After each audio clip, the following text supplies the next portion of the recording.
नमस्कार दोस्तों।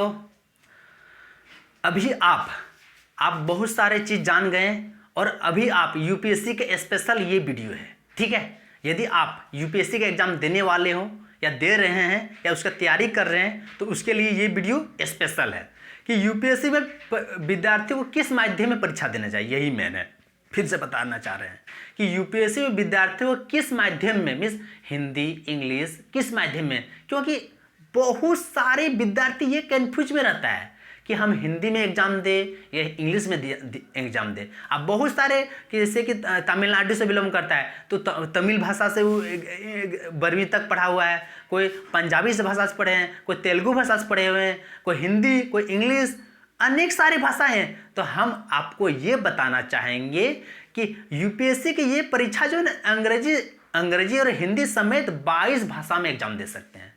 आप सही सुन रहे हैं कि अंग्रेजी में दे सकते हैं, हिंदी में, बोले 22 भाषाओं, जैसे कि पंजाबी, तेलुगु, कन्नड़, इस तरह का बहुत सारी भाषा। आपको पता ही है कि 22 भाषा कौन कौन सी भाषा है। तो 22 भाषाओं में आप एग्जाम दे सकते हैं। अब आपको लगता होगा कि सर मैं तो 1 से 12वीं क्लास तक हिंदी में पढ़े, उसके बाद हम बीएससी किए तो इंग्लिश माध्यम किए, अब हमको क्या करना चाहिए।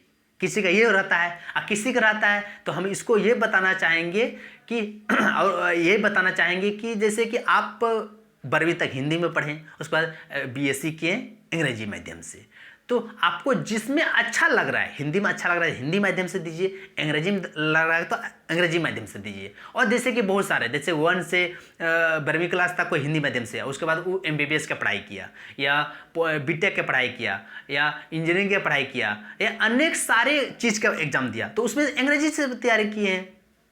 तो अंग्रेजी तो उसके लिए तो कहा कि 1 से 12 तक हिंदी है और फिर अंग्रेजी में, तो उसको जिसमें अच्छा लग रहा है उसमें आप एग्जाम दे सकते हैं, ठीक है। जैसे कि कोई बोलता है नहीं, हम जैसे कि एक बात बताना चाह रहे हैं आप लोगों को कि अंग्रेजी और हिंदी, एक साइड में हिंदी है और एक साइड में अंग्रेजी।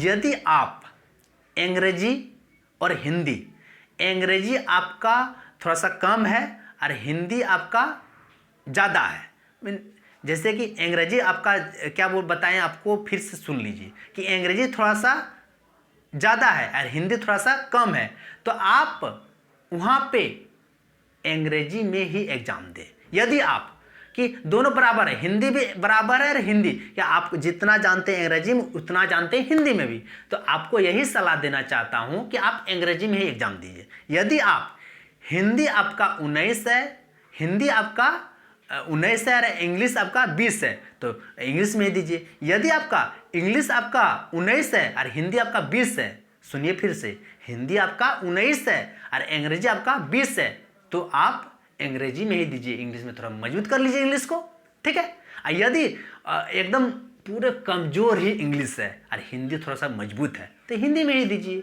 ठीक है। तो आपके अनुसार आप उसमें सहज है कि नहीं है, उसमें आप लिख सकते नहीं सकते हैं, उसको आप समझ सकते नहीं, पढ़ सकते हैं, क्योंकि यूपीएससी में आप लिखने का सबसे बड़ा ये है, आप लिखने जानते हैं अच्छी तरह से, कोई जो भी सब्जेक्ट में अच्छा से लिख सकते हैं, अच्छा से बोल सकते हैं, अच्छा से समझ सकते हैं, वही भाषा में आप एग्जाम दीजिए।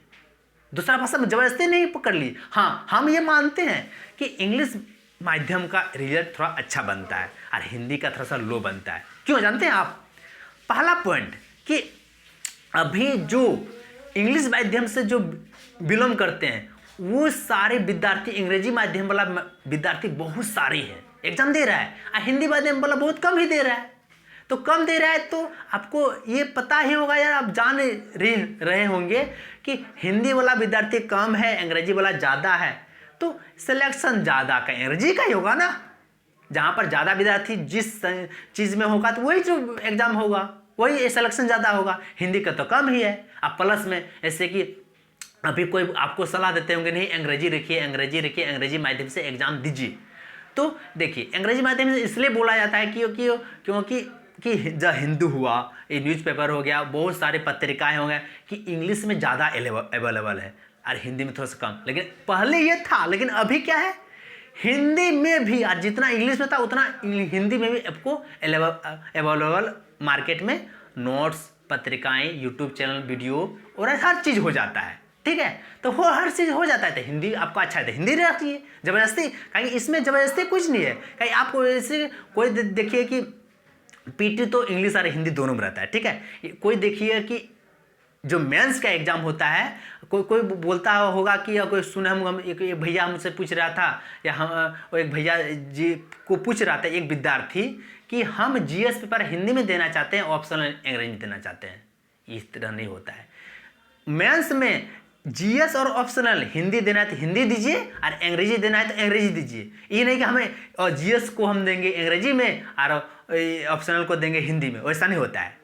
हाँ, ये होता है कि पीटी मेंस में जो है जीएस और ऑप्शनल दोनों को आप अंग्रेजी में दीजिए या हिंदी में दीजिए, लेकिन आप इंटरव्यू में आप चेंज कर सकते हैं। यदि आप जैसे कि कोई होता है कि बहुत सारे विद्यार्थी देखते हैं, बहुत सारे भैया लोग को देखिए कि मेंस का जो एग्जाम है वो हिंदी में दिया लेकिन इंटरव्यू अंग्रेजी में दिया।